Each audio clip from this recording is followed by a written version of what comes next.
everybody, it's Joshua Reviews. And guys, so we're going to be revisiting another movie that I reviewed back in, when was it? 2018, 2019, somewhere in between, 6, 7.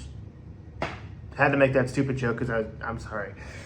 I'm sorry, guys. I'm sorry to do this to you. I'm sorry to reference brain rot. Oh man, I'd gone so long without doing it. Anyways, The Barn. So this movie came out in 2016, and from what I understand, it was an Indiegogo or Kickstarter campaign that took off.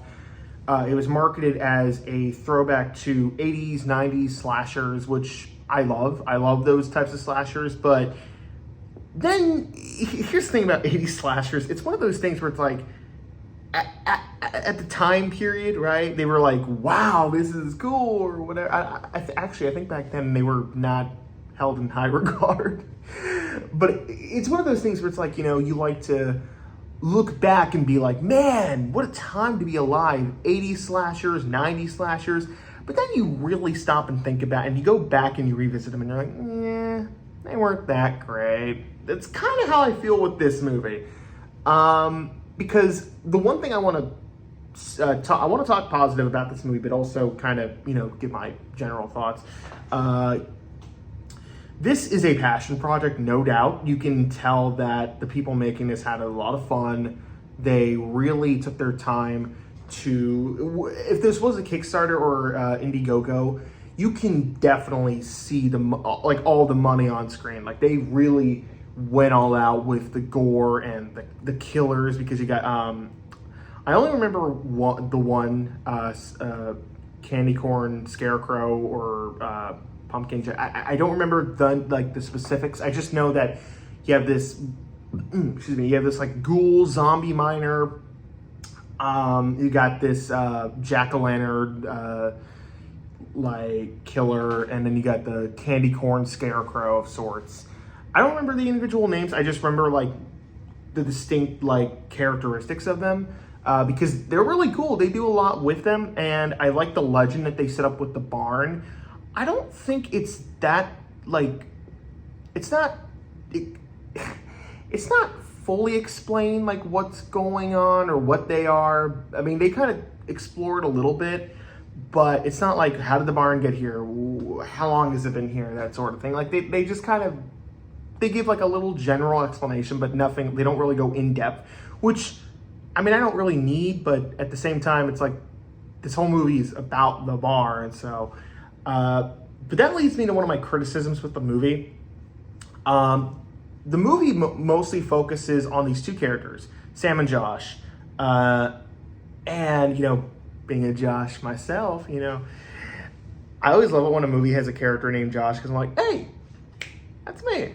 I'm joking, but I do kind of like to view myself in the movie. Here's the problem. I thought these two characters were pretty bland. They weren't bad. They were funny at times, but for the most part, they were just whatever. They were just kind of nothing characters, and that's my main issue with this film. It's too safe. It feels very generic, very cheap, and I'm not talking the budget, because it's a low budget, you can tell, but I'm talking nothing groundbreaking or extraordinary is done with the premise, because the general premise is that this group of friends, the two main leads being Sam and Josh, are trying to go to this rock concert during Halloween. Sam's dad forbids him from going, but of course, him being the rebellious teenager, however old he is, because they get older actors to play teenagers, he wants to go trick-or-treating one last time and kind of, one last Halloween hoorah before he reaches that age where he stops trick-or-treating. Bro, I don't know if you fuckers still trick-or-treat. I do. I'm in my 20s, and I know I shouldn't be, but damn it, it's a lot of fun. And a lot of the people in my neighborhood know me, so it's kind of okay. I know I shouldn't. I know I should, let the kids have their Halloween fun, but you know what? It's fun. But they make it this big deal, right? They want to go one last hoorah for Halloween, and I just couldn't care, honestly. I really wanted to, but I just couldn't. I was just not into the two main characters. The actors are fine. There's a few line deliveries, however, that are kind of like, you didn't ask for a retake, or, you know, maybe that was intentional because this film does have that kind of corny 80s nostalgia vibe to it. So maybe it was intentional because there's one character in this, he's the token black stereotype where he's just like, bro, this is bogus. Like, legends aren't real. Like, he is literally a stereotype. But that's my thing. It's like, this is a loving homage to 80s slashers, right? And I love that. But beyond that, it in of itself is kind of a stereotype. You know what I mean? Like, it doesn't reach any new grounds.